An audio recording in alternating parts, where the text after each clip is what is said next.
తాకట్లో ఉన్న మీ బంగారాన్ని విడిపించి ఆ రోజు ఆన్లైన్ రేటుకి కొంటాం. Sharma gold company. ఆండాల్ తిరువడిగళే శరణం. 7వ పాశ్రంలోకి ప్రవేశించాం. ఈవేళ 2వ గోపిక. నిన్న మనం చెప్పుకున్నాం ఒక రోజు ఒక గోపిక 6వ పాశ్రం రోజు, 7వ పాశ్రం రోజు 2వ గోపిక నిద్ర మేల్కొల్పబడుతున్నారు. చెప్పుకున్నాం కదా, ఊరికే మంచి మంచి విషయాలు మనం ఒక్కళ్ళమే అనుభవిద్దాం, మనం ఒక్కళ్ళమే హ్యాపీగా ఉందాం, అలా ఉండకూడదు. మంచి అంటే పంచాల, పంచుకుంటూ పెంచుకోవాల అనేదే మన తిరుప్పావై యొక్క ప్రధాన సారాంశం. ఇంకా ఈ పాశ్రాన్ని సేవిద్దాం. కీసు కీసెన్రెంగుం ఆనై చాతన్ కలందు பேசின பேச்சரவம் கேட்டிலையோ பேய் பெண்ணே காசும் பிறப்பும் கலகலப்ப கை பேர்த்து வாசனரும் குழல் ஆயச்சியர் மத்தினால் ஓசைப்படுத்தா தைரரவம் கேட்டிலையோ நாயகப்பன் பிள்ளாய் நாராயணன் மூர்த்தி கேசவனை பாடவும் நீ கேட்டே கிடத்தியோ தேசமுடையாய் திரவு ఏలోరెంబావాయ్.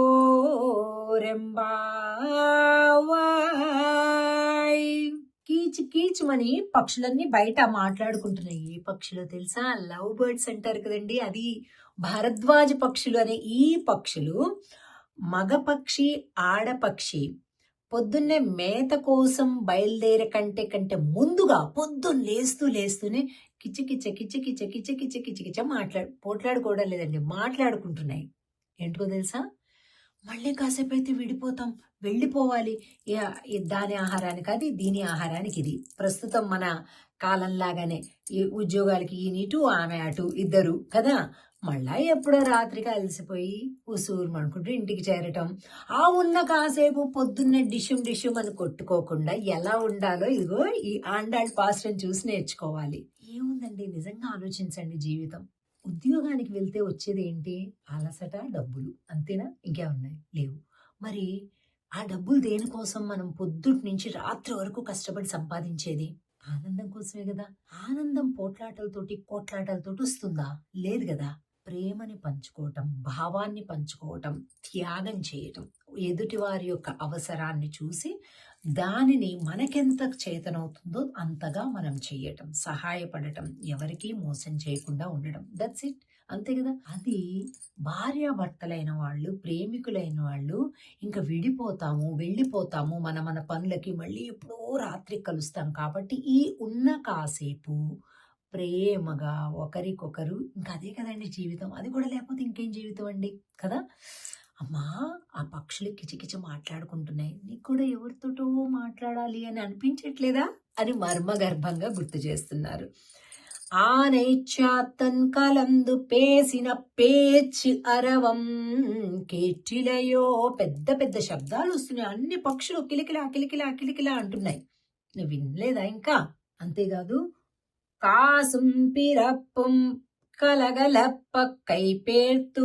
ఓ పేయి పెണ്ണే, పిచ్చి పిల్లవి నువ్వు, అసలు నీకు అసలు తెలివే లేదు. ఎలా కృష్ణుని చేరాలి, ఎలా ఉండాలి, ఎంత త్వరగా వెళ్ళాలి, ఏమీ తెలియదు నీకు, పిచ్చి పిల్లవి నువ్వు అంటున్నారు. పిచ్చి ఎవరికి ఉంటుందండి? భగవద్ వ్యామోహంలో ఉన్న వారికి పిచ్చే ఉంటుంది. పర్వాలేదు, లోకానికి అర్థం కాకపోయినా పర్వాలేదు కదా. అలాగే కాసుం పిరప్పుం ఇలా గలగలా అంటున్నాయంట. ఎక్కడా? నందవ్రజంలో తెల్లవారుతుంది అని అంటేనే అందరు ఫస్ట్ కర్మయోగం ఏంటి? కుండలు పెట్టుకోవటం, అందులో పెరుగు, దాన్ని మజ్జిగ చేయటం, దానిలోకి కవ్వం పెట్టడం, దానితోటి చిలకటం, అప్పుడు చిలుకుతుంటుంటే ఇంకోండి ఇలా చప్పుడవుతుంటుంది కదా, అలా అవుతుంది. కై పేర్తు వాసనరుం కుషల్ ఆయచ్చియర్. ఆ పెరుగు ఎంత గట్టిగా ఉందంట, కవ్వం పెట్టి గట్టిగా కవ్వం లోపలికి దిగట్లేదంటండి, అంత గట్టిగా ఉందంట పెరుగు. బలమంతా ఉపయోగించేసి గోపికలు ఇట్లా చేస్తుంటే ఆ జుట్టు ముడి ఊడిపోయి ఆ పూలన్నీ కింద పడిపోయి ఆటికుండే పరిమళంతో ఆ కింద కొద్దిగా మజ్జిగ చిలుకుతుంది కదా బయటికి తుంపర్లు, ఆ వాసన, పుష్పాల వాసన, ఇవన్నీ కూడా ఇలా ఉందంట. குழல் ஆயச்சியர் మత్తినాలో సైపడుత్త తైరరవం కేటిలయో. ఈ శబ్దాలన్నీ, ఈ పరిమళాలన్నీ నువ్వు చూడట్లేదా? ఇక్కడ మనం ఒకటి అర్థం చేసుకోవాల్సింది ఏంటంటే, ఆండాళ్ళు ఉన్నది శ్రీవిల్లిపుత్తూరులో, ఇదంతా జరిగింది నందవ్రజంలో. అయినా అలా పాడుతుందంటే భావనతోటి ఆమె పూర్తిగా నందవ్రజంలో ఉండిపోయిందనమాట. ఏదైనా పని చేస్తే అంత తాదాత్మ్యంగా చేయాలి. నాయగప్పన్ పిళ్ళాయి నారాయణన్ మూర్తి, నువ్వు నాయకురాలివమ్మా, మేమంతా కూడా నీ మాట వినేటటువంటి వాళ్ళం, నువ్వు నాయకురాలివి. కేశవనై పాడவும் నీ కేటే కిడత్తియో, నువ్వు కేశవుణ్ణి పాడుతున్నాము, మేము కేశవుణ్ణి పాడుతుంటే కూడా నువ్వు విని కూడా ఇంకా పడుకున్నావా? అలా కుదరదే, అలా పడుకోలేవే నువ్వు. దేశముడయాయ్ తిరవు ఏలో రెంబావాయ్. ఓ తేజశాలిని, నువ్వు లేమ్మా, నువ్వు తేజస్సు కలిగినటువంటి దానివి, నాయకత్వ లక్షణాలు కలిగినటువంటి దానివి, నువ్వు ఇంకా అలాగే లోపల ఉండవద్దు అని అంటున్నారు ఈ పాశ్రంలో. తిరిగి తర్వాత పాశ్రంలో కలుద్దాం. ఆండాల్ తిరువడిగలే శరణం. జై శ్రీకృష్ణ.